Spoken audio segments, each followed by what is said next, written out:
Hindi grammar नाम सुनते ही कभी-कभी थोड़ा डर लगता है ना? खास तौर पर जब बात आती है वर्ब्स यानी क्रियाओं की। पर क्या हो अगर मैं कहूँ कि इन्हें समझने का एक बहुत ही सिंपल सा सीक्रेट है? आज हम सकर्मक और अकर्मक क्रियाओं के इसी राज पर से पर्दा उठाने वाले हैं। जरा इन दो वाक्यों को देखिए। राम सोता है और राम आम खाता है। दिखने में तो दोनों ही एकदम सीधे साधे वाक्य हैं, पर ग्रामर की दुनिया में इनमें जमीन आसमान का फर्क है। सोचा है कभी कि वो क्या है? चलिए आज मिलकर इस पहेली को सुलझाते हैं। और सबसे मजेदार बात पता है क्या है? इस पूरी गुत्थी का हल सिर्फ एक छोटे से आसान से सवाल में छिपा है। एक ऐसा सवाल जो फौरन दूध का दूध और पानी का पानी कर देगा। और वो जादुई सवाल है क्या। जी हाँ, बस यही एक शब्द, यही वो मास्टर की है जो सकर्मक और अकर्मक क्रियाओं का ताला खोलती है। चलिए देखते हैं ये काम कैसे करती है। तो मैदान में हमारे दो मेन प्लेयर्स हैं। एक तरफ है सकर्मक क्रिया, इसमें एक्शन का असर सब्जेक्ट से निकलकर किसी ऑब्जेक्ट पर, मतलब किसी और चीज पर पड़ता है, और इसीलिए ये हमारे क्या वाले सवाल का जवाब हमेशा देती है।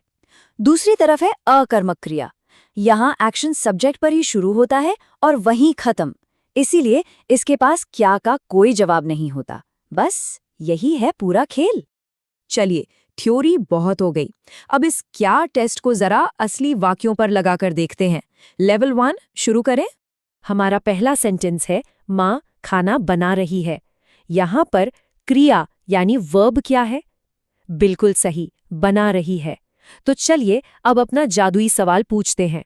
तो क्रिया से पूछते हैं, माँ क्या बना रही है? कुछ जवाब आया दिमाग में? अरे वाह, बिल्कुल, जवाब है खाना। जैसे ही हमें क्या का जवाब मिला, फट से पता चल गया कि बनाना एक सकर्मक क्रिया है। देखा कितना आसान था। ठीक है, अब एक और उदाहरण। वाक्य है बच्चा रोता है। यहाँ क्रिया है रोता है। चलो फिर से वही टेस्ट करते हैं। बच्चा क्या रोता है? अरे ये सवाल ही कुछ अजीब सा नहीं लग रहा? क्या इसका कोई मतलब बन रहा है? कोई जवाब नहीं है। क्या रोता है का कोई सेंस ही नहीं बनता। तो इसका मतलब ये हुआ कि रोना एक अकर्मक क्रिया है, क्योंकि रोने का जो असर है वो सीधे बच्चे पर ही हो रहा है, किसी और चीज पर नहीं जा रहा। अब जल्दी से इस टेबल को देखिए। धोबी कपड़े धोता है, सवाल पूछा क्या धोता है, जवाब मिला कपड़े, तो ये हुई सकर्मक। दूसरा, पक्षी उड़ रहे हैं, सवाल पूछा क्या उड़ रहे हैं, कोई जवाब नहीं, तो ये हो गई अकर्मक। अब तो पैटर्न एकदम साफ दिख रहा होगा, है ना? बहुत बढ़िया। अब जब बेसिक फंडा एकदम क्लियर हो गया है, तो चलिए एक लेवल अप करते हैं। अब कुछ और मजेदार वर्ब से मिलते हैं। पहली है प्रेरणार्थक क्रिया। सुनने में भारी लगता है पर मतलब सिंपल है।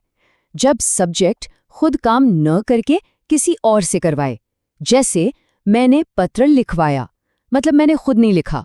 अब यहाँ अपना टेस्ट लगाते हैं। पूछिए क्या लिखवाया, जवाब मिला पत्र, तो देखा लिखवाना भी एक सकर्मक क्रिया ही है। और दूसरी है संयुक्त क्रिया। यहाँ दो वर्ब्स मिलकर एक एक्शन बताते हैं, जैसे वह सो चुका है। यहाँ सो और चुका है मिलकर एक क्रिया बनी। चलो इस पर भी अपना टेस्ट लगाते हैं। क्या सो चुका है, फिर से कोई जवाब नहीं, तो ये हुई अकर्मक क्रिया। तो इस पूरी बातचीत का निचोड़ क्या है?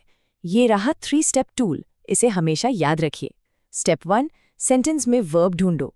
स्टेप 2 उससे हमारा मैजिक क्वेश्चन पूछो क्या, और स्टेप 3 अगर जवाब मिल जाए तो वो सकर्मक है और अगर नहीं तो अकर्मक। बस इतना ही है सब। तो अगली बार जब भी कोई हिंदी का वाक्य पढ़ें या सुने तो इस सीक्रेट को आजमाकर जरूर देखना। अब ये सिर्फ ग्रामर का कोई बोरिंग रूल नहीं रहा, बल्कि भाषा की आत्मा को समझने का एक नया मजेदार तरीका बन गया है।